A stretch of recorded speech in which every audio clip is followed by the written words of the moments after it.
नमस्कार दोस्तों, हाल ही में हरियाणा प्रदेश कांग्रेस कमेटी ने अपने नए प्रदेश प्रवक्ताओं की नियुक्ति की और उन्हीं में से हैं एक एडवोकेट महिमा सिंह। जैसे कि नाम से ही स्पष्ट हो गया है, महिमा सिंह पेशे से एक लॉयर हैं। अन्याय के खिलाफ लड़ने के जज्बे से महिमा सिंह ने 2014 में अपनी LLB पूरी की और लॉ प्रैक्टिस शुरू की। इस समय महिमा Singh supreme court of India में प्रैक्टिस कर रही हैं और criminal law, women and child rights, animal rights और इंटेलेक्चुअल प्रॉपर्टी राइट्स उनके मेन एरियाज ऑफ इंटरेस्ट हैं। बता दें कि एडवोकेट महिमा सिंह महिला कांग्रेस के लीगल सेल की इंचार्ज रह चुकी हैं। वर्षों से कांग्रेस पार्टी में ग्राउंड वर्क करती आ रही हैं। महिमा ने हरियाणा के 22 जिलों के बार एसोसिएशंस को करीब से काम करते देखा है। इसी के साथ उन्होंने अमेठी के लोकसभा इलेक्शंस में भी जमकर काम किया।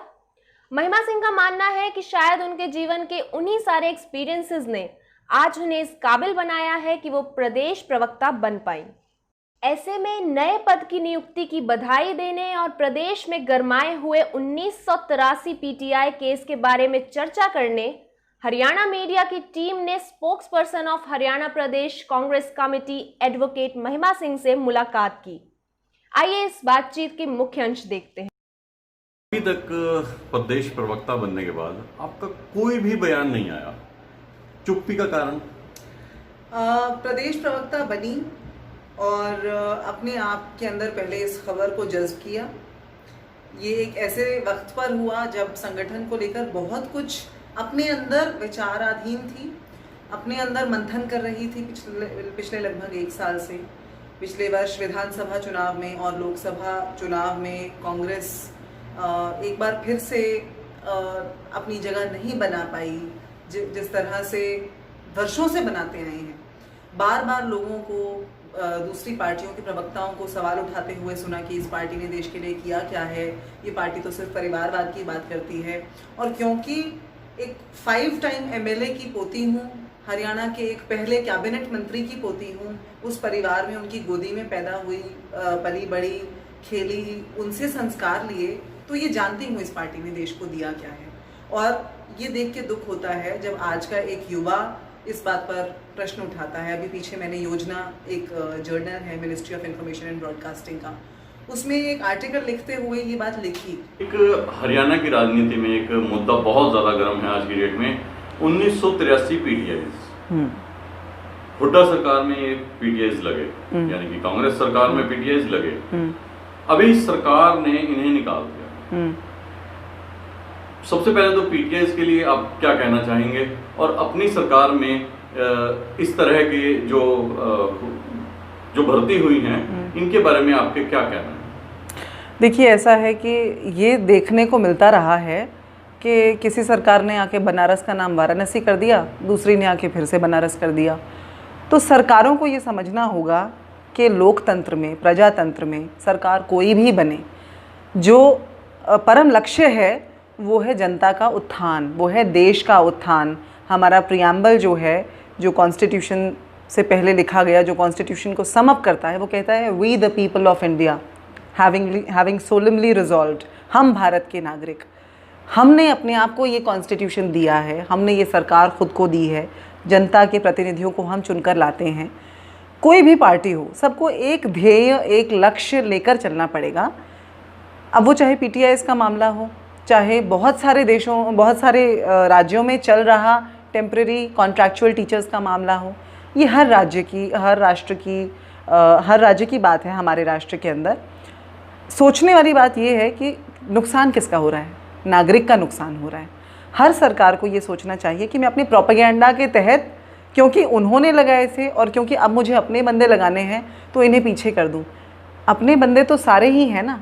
आपको वोट चाहे 60% लोगों ने दिया, पर आपको सरकार तो 100% लोग मान रहे हैं ना।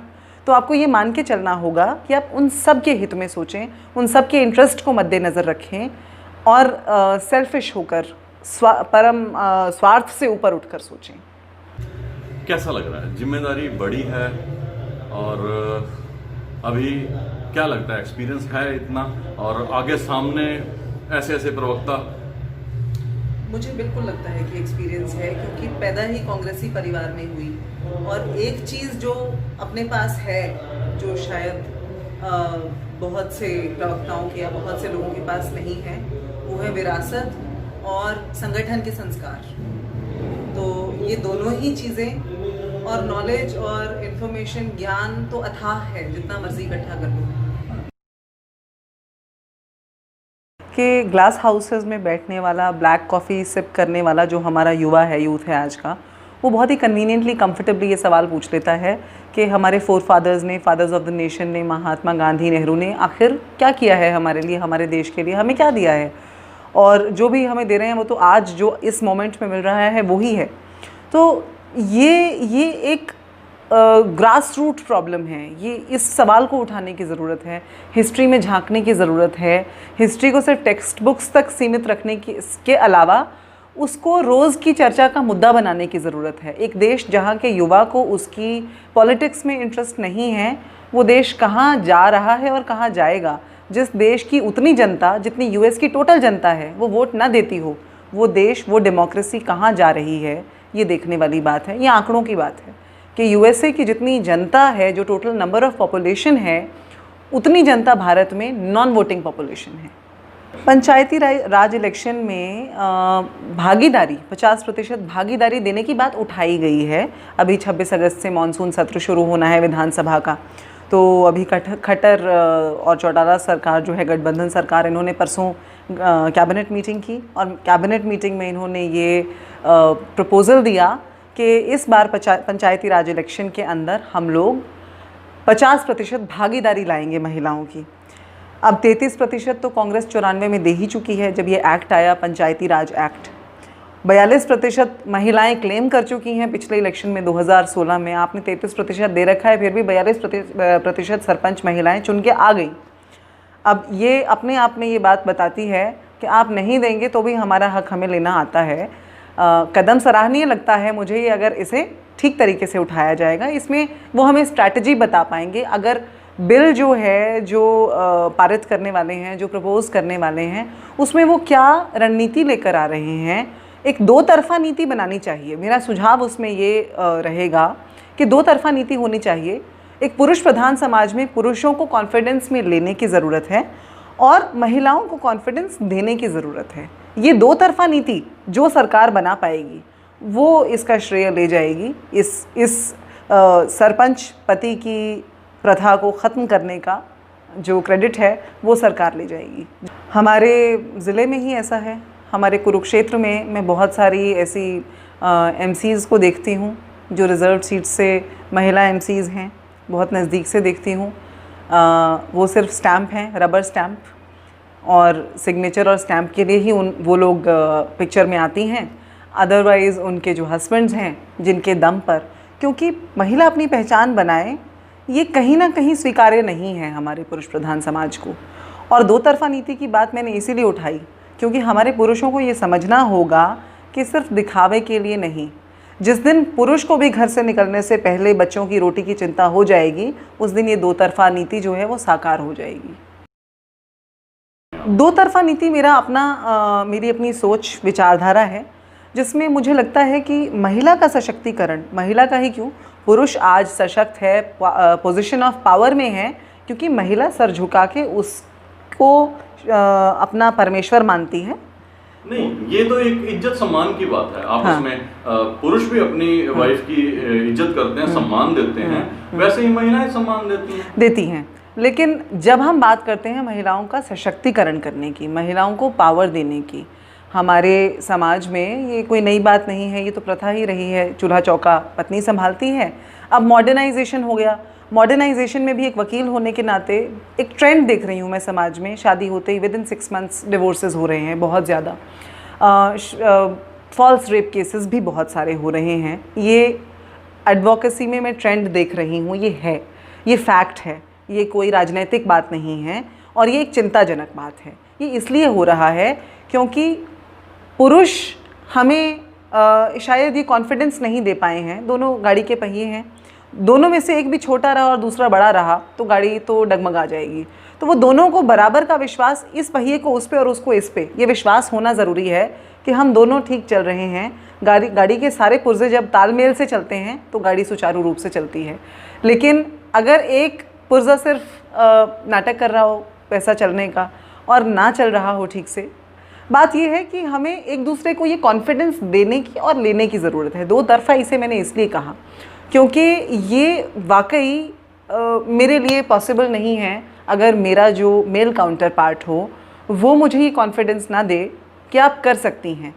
एक तबका जो सदियों से दबा रहा है, जितना इतिहास पुराना है उतना ही नारी के प्रताड़न का इतिहास पुराना है, तो हम उसे नकार नहीं सकते, उससे दूसरी तरफ नहीं देख सकते, उसे अनदेखा नहीं कर सकते। ये मानना होगा कि हमें मिल करके इन प्रथाओं को ख़त्म करने के लिए पुरुषों का कॉन्फिडेंस जीतना है, उन्हें कॉन्फिडेंस में लेना है और महिलाओं को कॉन्फिडेंस देना है। जो भी एजुकेटेड तबका है समाज का, चाहे वो महिलाएं हों चाहे वो पुरुष हों, उन सबको मिल करके एक ऐसा सिस्टम, एक ऐसी प्रणाली बनानी चाहिए, बनानी पड़ेगी, धीरे धीरे बन रही है। अब वो क्योंकि हम बना नहीं रहे तो वो अपने आप बनती जा रही है, खींचातानी हो के बनती जा रही है।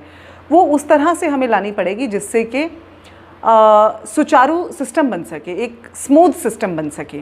आपने जैसे अभी पूछा कि कई जगह सिर्फ सिग्नेचर्स के लिए हैं चेयरपर्सन्स, मैंने अपने ज़िले का ही उदाहरण दिया। हमारे यहाँ पर जो हमारी म्यूनिसिपैलिटी कॉरपोरेशन की चेयरपर्सन हैं वो महिला हैं, हमारे विधायक साहब की धर्मपत्नी हैं, और ये देखने को मिलता है और जग ज़ाहिर है कि कार्य कैसे होता है।